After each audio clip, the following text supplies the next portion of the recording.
Hai guys, hari ni aku nak share dengan korang 5 kisah nyata dalam catatan sejarah di mana raja dan ratu memerintah negara mereka tak sampai 1 hari pun.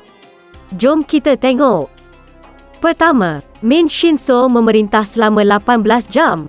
Min Shinso adalah anak sulung sekaligus putera mahkota kepada Sidhu pertama iaitu Raja Kerajaan Pagan di Myanmar.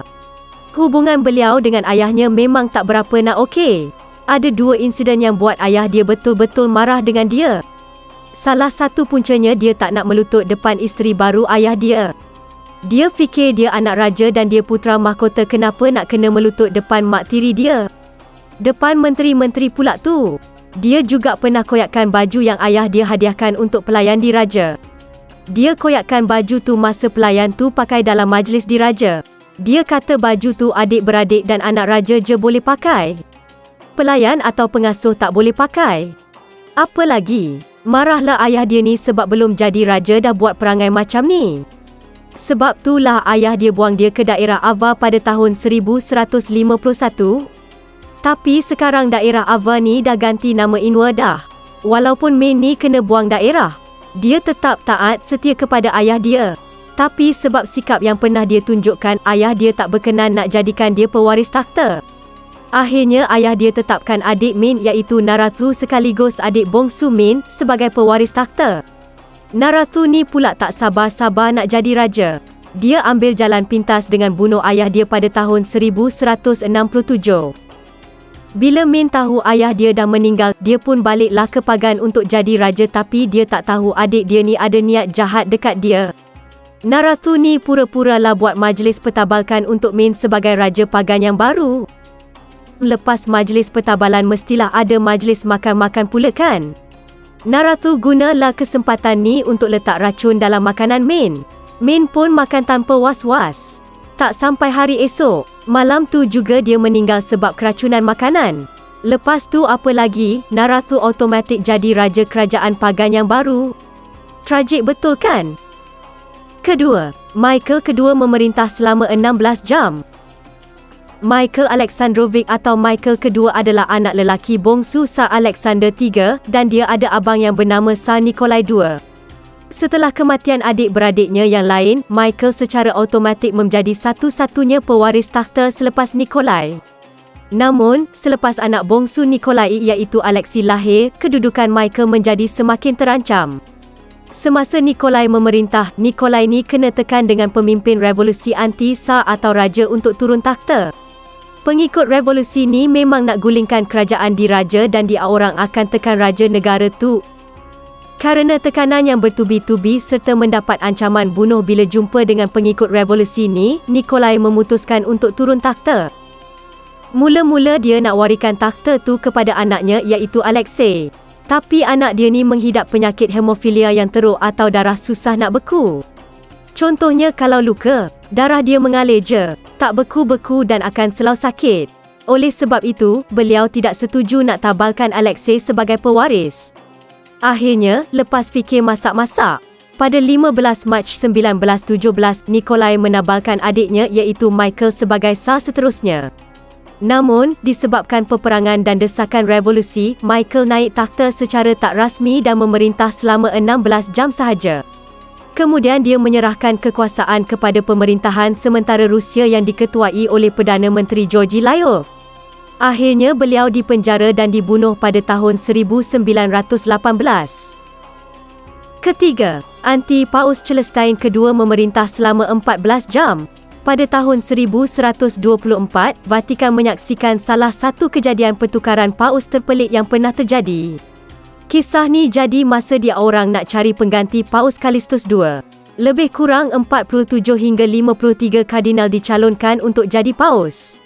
Masa dia orang buat pemilihan tu, kota pun tengah berpecah menjadi 2 kubu iaitu Frangipani dan Pilioni.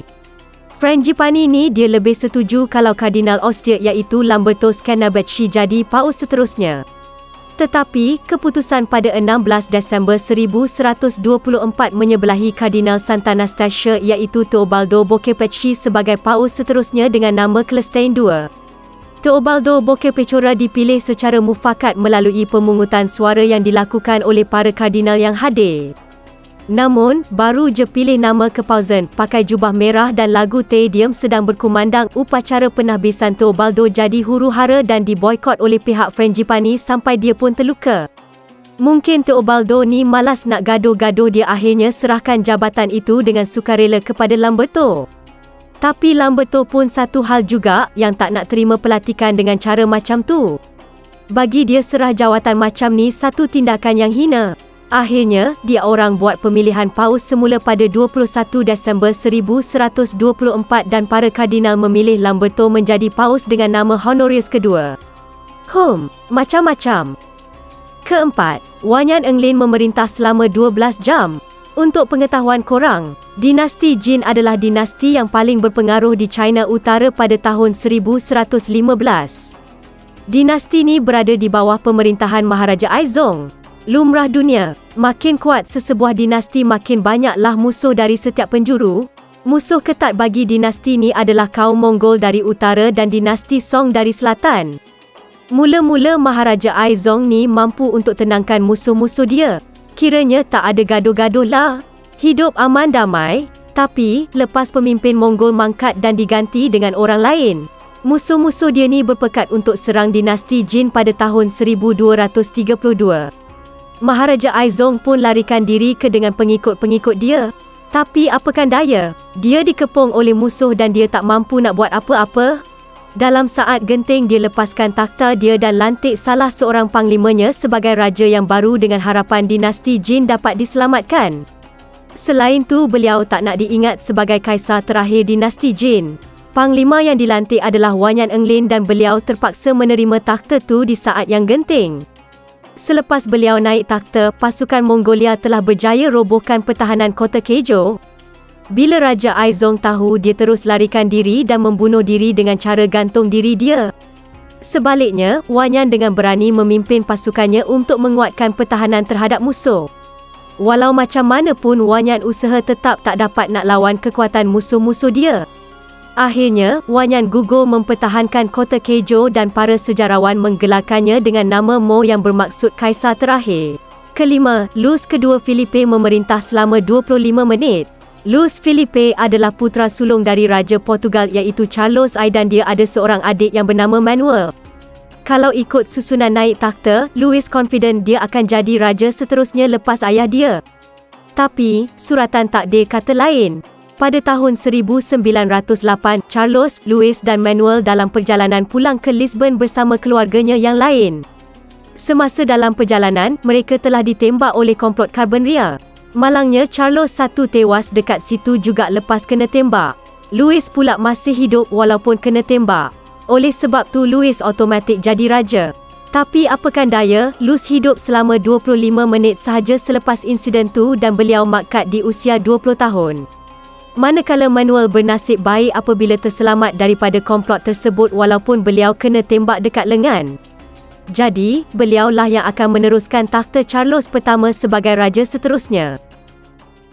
Okey guys, macam mana fakta kali ni?